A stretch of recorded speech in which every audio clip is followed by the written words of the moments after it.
ادھر موسیٰ علیہ السلام کی ماں کو جب پتا چلا کہ فرعون کے محل میں میرا بچہ پہنچ گیا ہے تو ان کا دل صبر سے خالی ہو گیا، اور ان کا عادت لتبدی بھی، قریب تھا کہ وہ جا کے بتا دیتی کہ یہ میرا بچہ ہے، لولا ربطنا علی قلبها، لیکن ہم نے ان کے دل کو مضبوطی سے تھام لیا۔ وقالت لاختہ، حضرت موسیٰ کی ماں نے حضرت موسیٰ کی بہن سے کہا تھا قصیہ، کہ جہاں یہ صندوق جا رہا ہے دیکھیے کس طرف جا رہا ہے۔ فبصرت به عن جنب، وہ چپکے سے اس صندوقچے کو دیکھتی رہی، فرعونیوں کو اس کا علم نہ ہو سکا۔ وحرمنا علیہ المراضع من قبل، اللہ فرماتے ہم نے ہر عورت کی چھاتی سے موسیٰ پر دودھ کو حرام کر دیا۔ حضرت موسیٰ علیہ السلام کسی کا دودھ نہیں پی رہے، تو موسیٰ علیہ السلام کی بہن آئی اور کہنے لگی کیا میں تمہیں ایسے گھر کا پتہ نہ بتاؤں جو اس کی اچھی طرح کفالت کر سکتے ہیں؟ تو فرعونی چاہ رہے تھے کہ حضرت موسیٰ بچ جائیں، اس لیے اللہ فرماتے ہیں کہ فرددناہ الی امہ، اس ترتیب کے ذریعے ہم نے موسیٰ کو اس کی ماں کی گود میں پہنچا دیا، کہ تقر عینھا، تاکہ موسیٰ کی ماں کی آنکھیں ٹھنڈی ہو جائیں اور غمزدہ نہ ہو، اور انہیں یقین ہو جائے کہ اللہ کا وعدہ سچا ہے، لیکن اکثر لوگ نہیں جانتے۔ وَلَمَّا بَلَغَ أَشُدَّهُ وَاسْتَوَىٰ آتَيْنَاهُ حُكْمًا وَعِلْمًا، موسیٰ علیہ السلام جب جوانی کو پہنچے ہیں تو ہم نے علم اور حکمت عطا کیا، اور آپ شہر میں غفلت کے وقت میں چل رہے تھے، دو لوگوں کو آپ نے لڑتے ہوئے دیکھا، ایک حضرت موسیٰ کی قوم کا اور ایک فرعونی۔ تو جو موسیٰ کی قوم کا آدمی تھا اس نے حضرت موسیٰ سے مدد مانگی، حضرت موسیٰ نے اس کی مدد کے لیے، لڑائی کو چھڑوانے کے لیے فرعونی کو ایک مکہ مارا اس کے، فقضى علیہ، وہ اسی مکے سے مر گیا۔ تو موسیٰ علیہ السلام پھر پریشان شہر میں گھومنے لگے، ڈر کے کہ کہیں ایسا نہ ہو کہ فرعونی دیکھ لے اور مجھے تلاش کرنا شروع کر دے۔ تو دیکھا کہ اگلے دن دیکھا ہے کہ وہ دوبارہ جو بنی اسرائیلی ہے وہ کسی دوسرے فرعونی سے لڑ رہا ہے۔ حضرت موسیٰ علیہ السلام لڑائی چھڑوانے کی نیت سے آگے بڑھے تو وہ بنی اسرائیلی چیختا ہے یا موسیٰ ترید ان تقتلنی کما قتلت نفسا بالامس، وہ ڈر گیا کہ بھائی ایسا نہ ہو کہ آج مجھے مکہ مار دیں یہ۔ تو کہنے لگا کہ اے موسیٰ آپ قتل کرنا چاہتے ہیں مجھے جیسے کل آپ نے ایک بندہ قتل کیا۔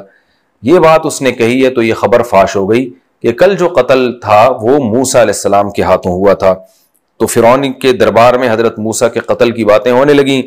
ایک شخص مدینہ کے کنارے سے آیا اور حضرت موسیٰ سے کہنے لگا کہ لوگ آپ کے بارے میں آپ کو قتل کرنے کا مشورہ دے رہے ہیں، آپ مصر چھوڑ کے نکل جائیں۔ حضرت موسیٰ علیہ السلام مصر سے نکلے اور مدین کی طرف گئے۔ وہاں جب کنویں کے پاس پہنچے ہیں تو وہاں دو خواتین کو دیکھا کہ جو پانی نہیں پلا رہی اپنے جانوروں کو، مردوں سے دور کھڑی ہیں۔ حضرت موسیٰ کو ان پہ ترس آیا، جا کے ان کے لیے ڈھول سے پانی نکالتے ہیں، پھر اللہ سے خیر کی دعا مانگتے ہیں۔ دونوں میں سے ایک حیا کے ساتھ چلتی ہوئی آئی اور کہا کہ میرے والد صاحب نے آپ کو بلایا ہے، آپ کو اس کی اجرت دینا چاہتے ہیں۔ حضرت موسیٰ جب وہاں گئے تو ان کے والد نے حضرت موسیٰ سے سوال جواب پوچھے، ان کے حالات جب معلوم کیے تو ان بچیوں کے والد نے کہا کہ اے موسیٰ انی ارید ان انکحک احدی ابنتی ہاتین، کہ میں چاہتا ہوں کہ ان دو میں سے ایک بیٹی کا آپ سے نکاح کر دوں، اس شرط پر کہ آپ میرے پاس 10 سال بکریاں چرائیں۔ حضرت موسیٰ علیہ السلام نے 10 سال بکریاں چرائیں۔ فلما قضى موسى الاجل وسار باهله، جب مدت پوری ہوئی ہے اور اپنے گھر والوں کو لے کے مصر کی طرف واپس آ رہے تھے، راستے میں آگ محسوس ہوئی۔ وہاں جب قریب گئے ہیں تو وہاں کوہ طور پہ اللہ تعالیٰ نے آپ سے کلام کیا اور آپ کو نبوت عطا کی۔ من شاط الوادی الایمن فی البقعۃ المبارکۃ من الشجرہ ان یا موسیٰ انی انا اللہ رب العالمین۔ پھر موسیٰ علیہ السلام کو معجزے دیے گئے، لاٹھی کا معجزہ، اور گریبان میں ہاتھ ڈالا تو وہ سورج کی طرح چمک رہا تھا، اور کہا کہ آپ جائیں اور فرعون کو دعوت دیں۔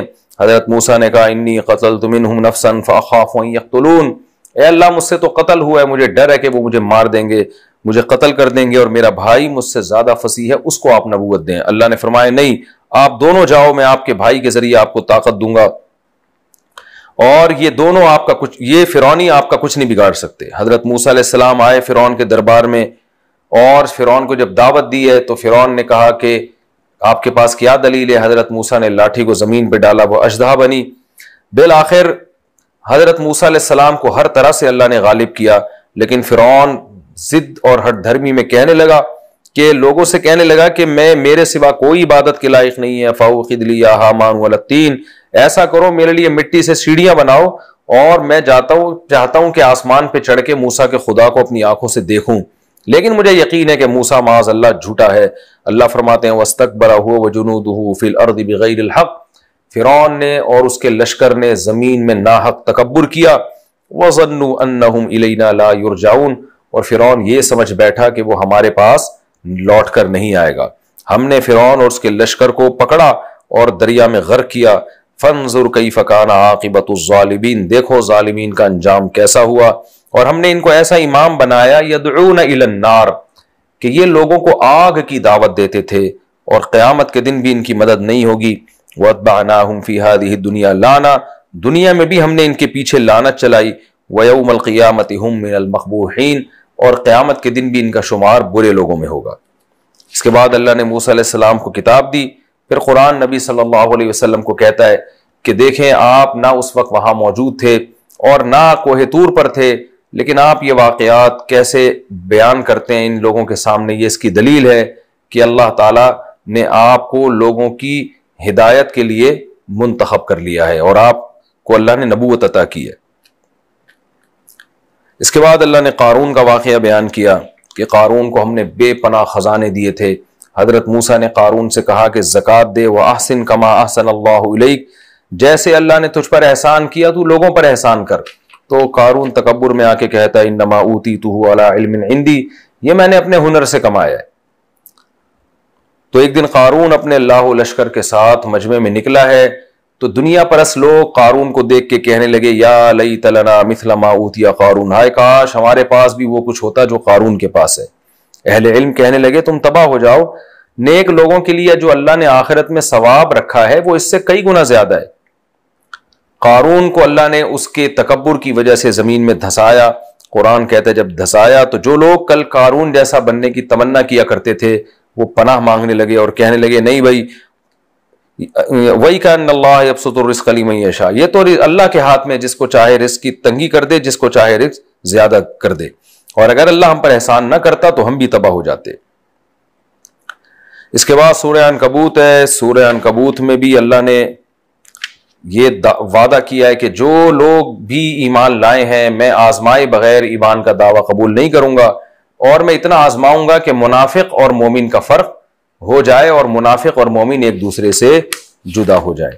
اللہ تعالیٰ سے دعا ہے کہ اللہ تعالیٰ ہمیں سمجھنے کی، عمل کی توفیق عطا فرمائے.